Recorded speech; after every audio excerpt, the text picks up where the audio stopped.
بسم اللہ الرحمن الرحیم۔ السلام علیکم ورحمۃ اللہ وبرکاتہ۔ اصحاب کہف شریعت، طریقت، تصوف، روحانیت، معرفت، باطنی علوم اور سائنسی تناظر میں تفصیلی وضاحت۔ اصحاب کہف کا واقعہ قرآن کریم کی سورۃ الکہف میں تفصیل کے ساتھ بیان کیا گیا ہے۔ یہ واقعہ دین اسلام میں ایمان، توکل اور اللہ کی قدرت کا مظہر ہے۔ اس کے اندر مختلف سطحوں پر روحانی و باطنی نکات، سائنسی پہلو اور معرفت کے اسرار پوشیدہ ہیں۔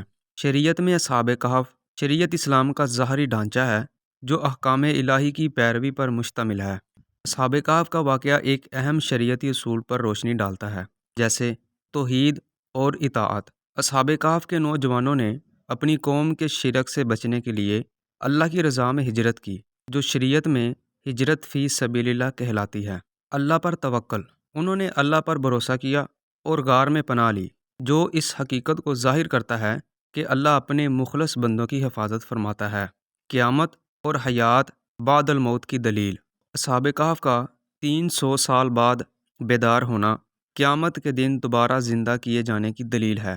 طریقت میں اصحاب کہف طریقت شریعت کے باطنی پہلو کو سمجھنے اور روحانی تربیت پر مشتمل ہے۔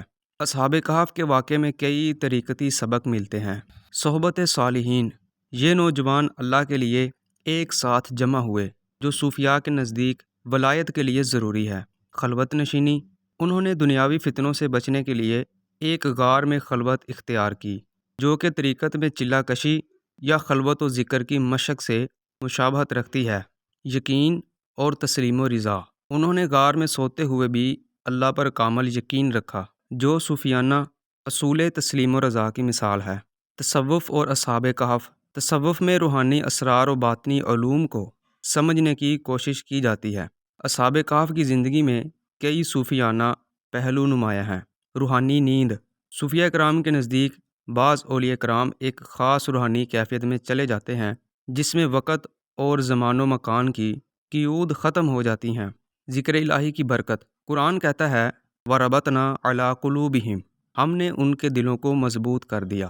یہ روحانی استقامت کا مظہر ہے جو ذکر الہی سے حاصل ہوتی ہے۔ اصحاب کہف کا کتا، جس کا نام قطمیر ہے، اس کی وفاداری۔ صوفیہ کہتے ہیں اگر ایک کتا اللہ والوں کی صحبت میں رہ کر محفوظ ہو سکتا ہے تو ایک انسان کی روحانی ترقی کتنی بلند ہو سکتی ہے۔ روحانیت میں اصحاب کہف، روحانیت ظاہری زندگی سے باطن کی طرف سفر کرنے کا نام ہے۔ اصحاب کہف کی کہانی اس سفر کی علامت بن سکتی ہے۔ باطنی ہجرت، وہ صرف ظاہری ہجرت نہیں کر رہے تھے بلکہ ایک روحانی دنیا کی طرف بڑھ رہے تھے۔ نیند اور روحانی تجلیات، نیند میں بھی روحانی حقائق کھل سکتے ہیں۔ بعض اولیاء کے تجربات میں اس قسم کی کیفیات بھی دیکھی گئی ہیں۔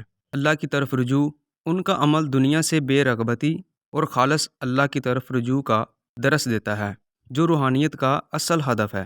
معرفت میں اصحاب کہف، معرفت اللہ کی پہچان اور حقیقت کی تلاش ہے۔ اصحاب کہف کے قصے میں معرفت کے کئی اہم اسباق پوشیدہ ہیں۔ وقت کی حقیقت، وہ 300 سال تک سوئے رہے لیکن انہیں چند گھنٹوں کا احساس ہوا۔ یہ ظاہر کرتا ہے کہ وقت ایک نسبتی حقیقت ہے۔ باطنی علم کی طاقت، ان کے دلوں کو اللہ نے مضبوط کیا، جو معرفت کے میدان میں خاص مقام رکھتا ہے۔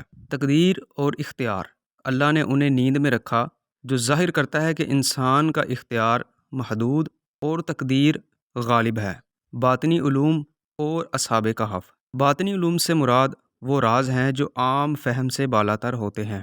نیند میں طویل عرصہ گزارنا، کیا کوئی انسان 300 سال بغیر کسی غذائی ضرورت کے زندہ رہ سکتا ہے؟ زمین کی مقناطیسی توانائی، بعض نظریات کے مطابق اگر انسان مخصوص توانائی والے مقام پر رہے تو اس کا جسم وقت کے اثرات سے بچ سکتا ہے۔ روشنی اور توانائی کا اثر، قرآن میں ہے کہ سورج جب طلوع ہوتا تو وہ ان کے غار کے دائیں طرف جھک جاتا اور جب غروب ہوتا تو ان سے بائیں جانب گزر جاتا۔ اس سے پتہ چلتا ہے کہ سورج کی روشنی کی ترتیب بھی اہم تھی۔ سائنسی نقطہ نظر اور اصحاب کہف، جدید سائنس کے تناظر میں اصحاب کہف کے واقعے کو مختلف زاویوں سے دیکھا جا سکتا ہے۔ ہائبرنیشن اور سسپینڈڈ اینیمیشن، کچھ جانور سردیوں میں کئی مہینے یا سال ہائبرنیشن میں گزار دیتے ہیں، جس میں ان کا جسمانی نظام سست ہو جاتا ہے۔ کیا انسان بھی ایسی کیفیت میں جا سکتا ہے؟ وقت کا نسبتی نظریہ۔ آئنسٹائن کے مطابق وقت ایک مطلق چیز نہیں بلکہ مشاہدہ کرنے والے پر منحصر ہے۔ کیا اصحاب کہف کا طویل نیند میں رہنا وقت کی نسبیت کی ایک مثال ہو سکتا ہے؟ نیورو سائنس اور مصنوعی نیند۔ کیا مستقبل میں سائنسی ترقی کے ذریعے ایسے حالات پیدا کیے جا سکتے ہیں جہاں انسان کو لمبے عرصے کے لیے نیند میں رکھا جا سکے؟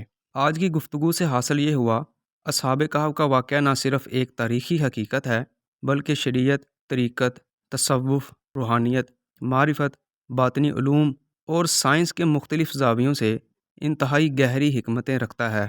یہ قصہ ہمیں اللہ پر بھروسہ، دنیا سے بے رغبتی، وقت کی حقیقت اور روحانی استقامت جیسے اہم اسباق سکھاتا ہے۔